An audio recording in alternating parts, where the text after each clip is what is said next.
And one other thing I wanted to mention is that, just in the same kind of mindset of Google is that, the market gets confused between risk and uncertainty. And it kind of confuses one for the other. And risk and uncertainty are two very different things. And in general, anytime you get to a situation where risk is low, but uncertainty is high, in general, the odds are high that the stock in question or business in question will be mispriced, and it'll probably be underpriced. So that combination of low risk and high uncertainty is a great combo. And the low risk means that your downside is limited.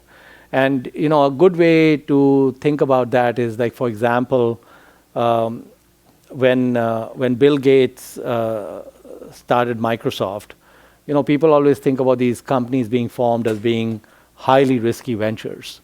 But if you really analyze it, so when Gates started Microsoft, he did not have a net worth or assets or capital.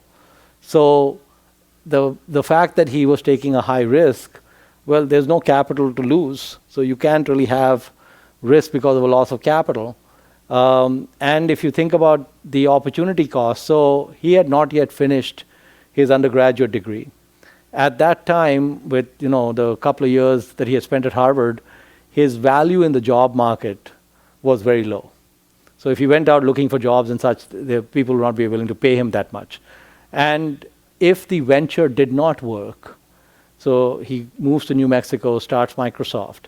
And so if you think about the notion that Microsoft doesn't work, well, he goes back to Harvard, finishes an undergraduate degree, and now when he graduates, he's got interesting stuff on his resume, that what he did in New Mexico for a year. So any way you look at it, the startup of Microsoft was almost risk-free. But the uncertainty related to Microsoft was very high. It could have been that the company failed and whatever little money he had was gone. Or it could be that he could have become the wealthiest human on the planet, which he did. And so it's a very wide range of outcomes that could have happened at that point. But the key thing was that the risk was low. And in fact, if you study non-venture-backed startups like the Patels do not take risk. In fact, we repeatedly study businesses. There's more than 1 million businesses that get started in the United States every year. Less than 1,000 of them are venture-backed, maybe a couple of thousand. So 99+% of businesses that get formed in the United States are not venture-backed businesses. And most of them follow this low-risk, high uncertainty principle when they get going, like the Patels. And so it's important to keep in mind that I think you can replace capital with creative thinking, the way Richard Branson did. And certainly for most businesses, you don't even need the capital. And certainly in a knowledge economy type business, capital actually becomes useless, if you will. So, I can keep going, but I think with that, what I'd like to do is to really hear from you and just see what you have in mind and maybe try to address questions or comments along those lines. So open up for all of you to talk. So thank you so much, Mohnish. Sure. And we'll open up the floor for questions. I've heard phrases along the lines of beware of geeks bearing spreadsheets from people like Buffett.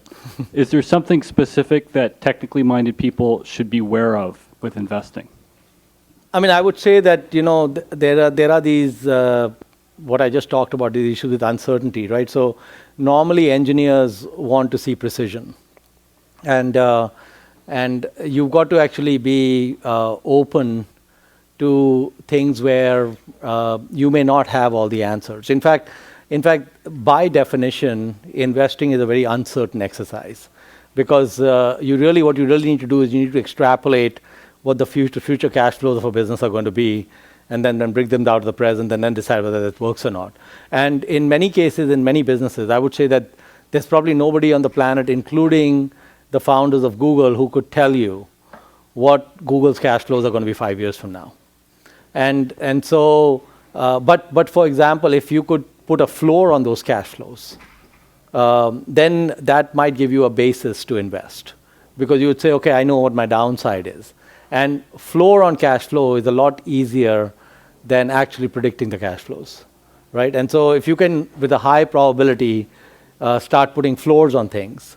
So I think the engineering mindset needs to change a bit. And to some extent, actually, Google's done that. If you look at your server farms, you've gone with unreliable hardware, with high failure rates and all of that, and to some extent unpredictable times and places when things can fail, but that's built into the engineering of the solution. And so you're able to accommodate a high degree of uncertainty on, so you don't know which server is going to fail when, but I think statistically you know how many will fail, and then you can kind of design around that. So I think as long as you can kind of deal with uncertainty, with generally, and the second thing is that you're probably best off never touching Excel. Right, so Excel has nothing to do with investing, so that might be heresy at Stanford Business School or something. But the way to really look at investing is that when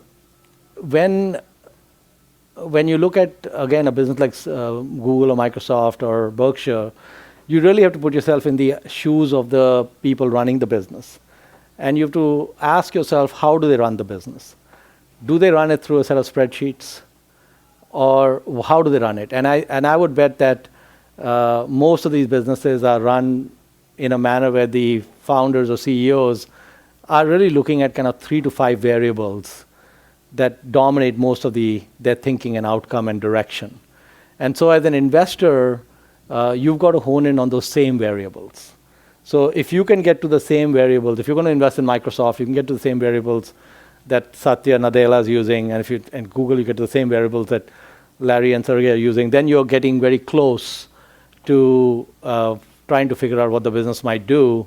And from there, you can extrapolate whether it's underpriced or fairly priced and so on. So that's what I would suggest is avoid the use of spreadsheets and avoid precision thinking.